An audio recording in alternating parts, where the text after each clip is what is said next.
Greetings YouTube, and welcome to my latest yard sale find. Well, yard sale and estate sale. So the first thing I got here, this is a Miller's Falls V-line vise. So it clamps onto a table. It's just got a standard screwing mechanism like that. No big deal. Are you gonna focus on me?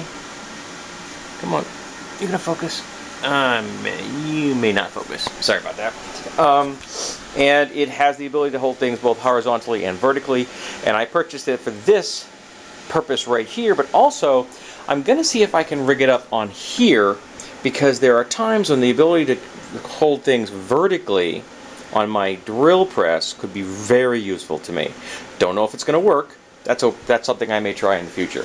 But I got it specifically so I could do things like that. This is just an example. I just grabbed a tool, a handle I had kicking around, which I purchased really cheap in the past for the purposes of my builds. And this is what I picked up this morning. So everything on this sign, this is at least an aluminum realtor sign. Just for me, it's just aluminum. It's just a sheet of aluminum, which was really cheap, and I can always spray paint it. But we got 19 cutoff wheels. 19 cutoff wheels for 10 bucks.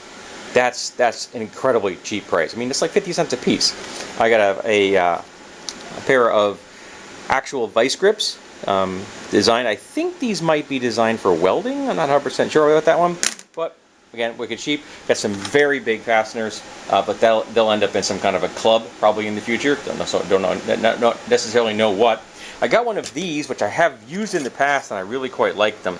So that will see some build in the future. I got 4 7-inch saw blades and 2 10-inch saw blades, and I got this whole lot right here for 18 bucks. And that's just a freaking steal. Oh, also a small rectangular sanding block, the foam blocks that have the grit built onto them.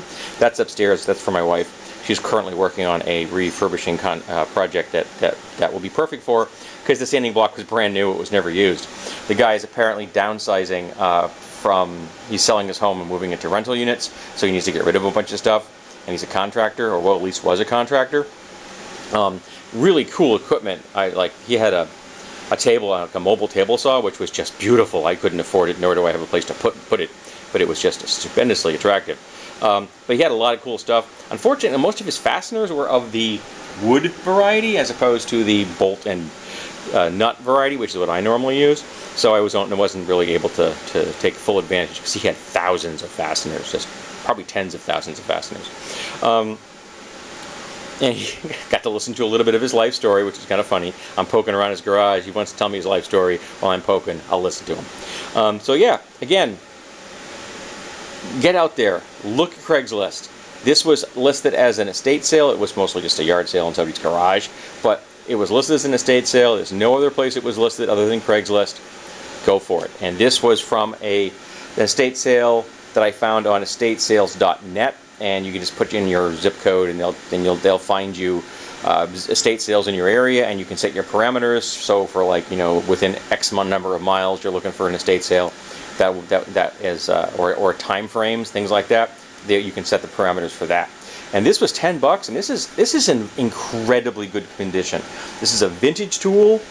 It's fully functional. The jaws are in place. I know that Craftsman made a version of this, but I think the Craftsman's version was something copied from this. But I think Miller's Falls was the originator of this, but I'm not positive.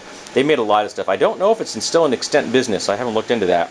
But this is for those folks out there who are really into the whole Made in America thing. This is a Made in America tool. As well, I forgot, I picked this up as well.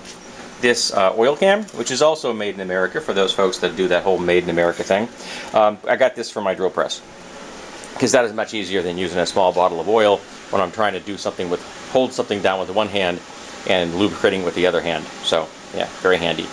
And again, that was part of a whole package, and I paid probably $2 for that. So hope that you've found this interesting. And again, scour Craigslist, man. Look at estatesales.net. You can find things wicked cheap for your projects or for your tools that you just can't. You gain prices you just can't beat.